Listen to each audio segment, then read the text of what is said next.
Have you ever wanted to start a business, but you weren't exactly sure what kind of etiquette you need to carry on?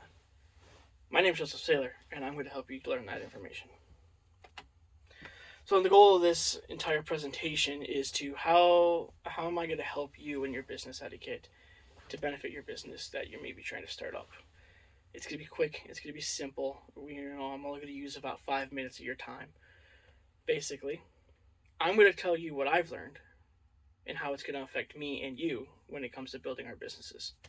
And then we're also going to use this presentation to maybe help you pass on this information later on down the road. First part of the etiquette I want to talk to you about is know your language. Know what you are trying to say. No, not necessarily what you're trying to say. Know your audience. Know how you're trying to talk to your audience, per se. If you look at this presentation here, understanding your audience is the number one part of presentations. Communication in general is knowing your audience. If you don't know your audience, you can't communicate effectively. I'm not going to come to a bunch of college students and start talking to them about the good old days. They're going to look at me like, oh, this guy's an old guy. I'm not going to come to a bunch of old guys and be like, oh yeah, look at TikTok. They're going to look at me like, what is TikTok?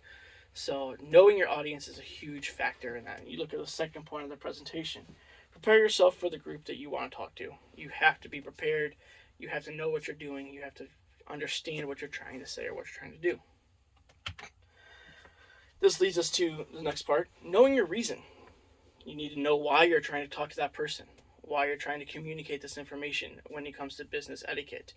You need to prepare yourself mentally, you need to prepare yourself physically, but then, as you see in this point, you need to know what you're trying to say and why you're trying to say it. I'm not going to come to a toy store and try to pitch to them a pots and pans kit. No, I'm going to take a toy. I'm going to try to sell a toy to a toy store. You need to know why, the reasoning why. What is your why? Is what I like to say. What is your why? And then understand what you will say and how will it come across to your audience. This is pretty simple. This is pretty basic, right? How is what I'm telling you going to come across to you? As a consumer, how is me selling a product going to come across to you? Pretty easy, right? Pretty simple. How am I going to sell you something? When you're in sales, how am I going to bring this to you? When you're a manager, how is my communication going to come down to the lower line? Or vice versa, how is my communication going to go up to the manager? It's fairly simple. The next part of this whole etiquette is knowing, now you know your why, now you know the reasoning, how are you going to write it? Let's talk about the 3x3 process. It's quick, it's easy, it's helpful. I've used it so many times recently. It's been so nice, especially as I'm working on my new businesses. I'm working on a business idea myself, so this is great. I've been using this so much in my life. Pre-writing is easy. This is information gathering. This is asking yourself questions. This is asking yourself why you're writing it, what you're writing, how you're going to write it. This is the easiest part of this. It takes about 25% of your time. Next part is writing it. Well, now I got to sit down. I know what I want. I know what I really need to do. I know the research behind it. Now I got to sit down and do it. So now I'm going to write it all out.